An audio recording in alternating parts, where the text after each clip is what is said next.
Mo kí gbogbo ẹ̀yin olólùfẹ́ mi káàkiri gbogbo àgbáńlá ayé níbi gbogbo tẹ́ ti ní àǹfààní àti máa wò mí.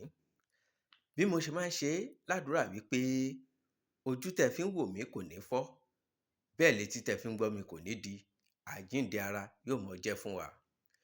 Èmi ọmọ yín ni ó, àbúrò yín, olólùfẹ́ yín, Ọláwálé ọmọ ewé jẹ́. Ohun tí mo mú wá lákòókò yìí ni ògún òru. Mo ti mú iṣẹ́ náà wá tẹ́lẹ̀, ṣùgbọ́n àwọn èèyàn tún bi mí wípé àwọn ò gbọ́ àgbọ́yé ògún òru, àwọn ò sì fẹ́ ṣe mistake táwọn bá fẹ́ ṣe. Mo wá jẹ́ kó yé wọn wípé n ó ṣe àlàyé ní kíkún.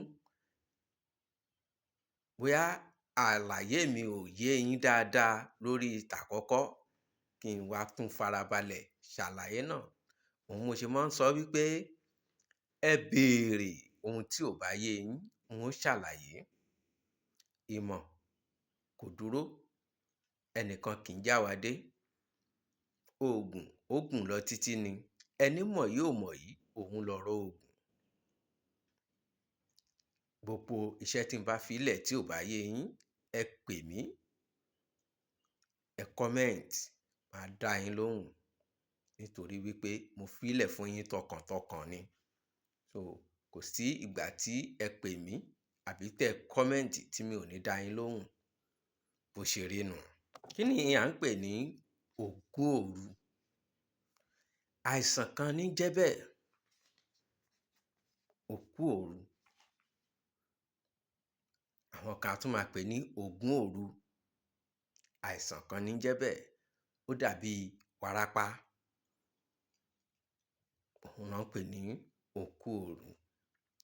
Gbogbo àwọn tó ti mọ̀, ó ti ń yé wọn bí mo ṣe ń sọ.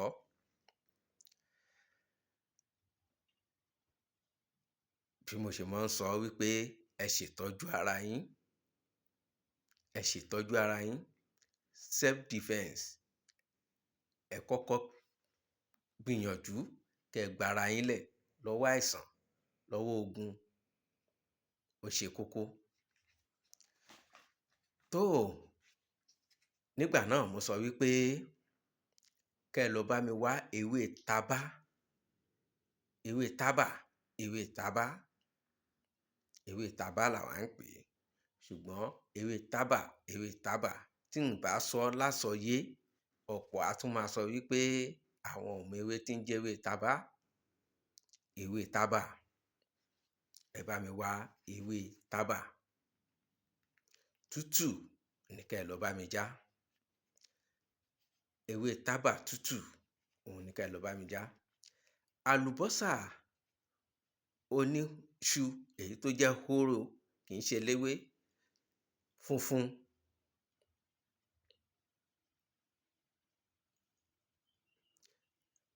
Ìtọ̀ akọ màlúù. Ẹ̀yin tí ẹ gbọ́ nígbà náà, tẹ́ ń fọkàn bá mi bọ̀, ẹ ti mọ rántí bí mo ṣe ń sọ. Ìtọ̀ akọ màlúù. Ẹ jẹ́ kó pọ̀ díẹ̀. Igi ọ̀rọ̀. Ọ̀rọ̀ agogo àbí ọ̀rọ̀ adẹ́tẹ̀ àbí ọ̀rọ̀ alábẹ̀bẹ̀, èyí tí ẹ bá rí nínú ẹ̀, kò sí èyí tí ò ṣiṣẹ́. Kò sí èyí tí ò ṣiṣẹ́ nínú ẹ̀. Mo sọ wípé a ó fi abèrè sí.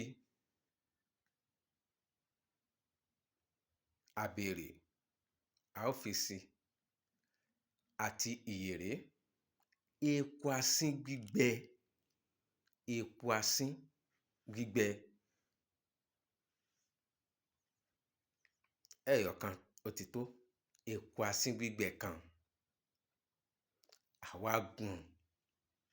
A gùn mọ́ ọṣẹ dúdú. Ẹ gbọ́ mi yé. Àwa gùn mọ́ ọṣẹ dúdú. A kó sínú ike kan. ìwọ̀nba tá a lò a ó bù sínú ìgò, a da ìtọ̀ màálù yìí sí, a pò pọ̀, a ṣèkẹ̀ pọ̀, a tòrò mọ́ra wọn. Ẹni tí ògún òru bá ń dà láàmú, ẹ bù fún un kó mu. Pàápàá jùlọ ẹni tí wárápá bá ń dà láàmú, ẹ bù fún un kó mu.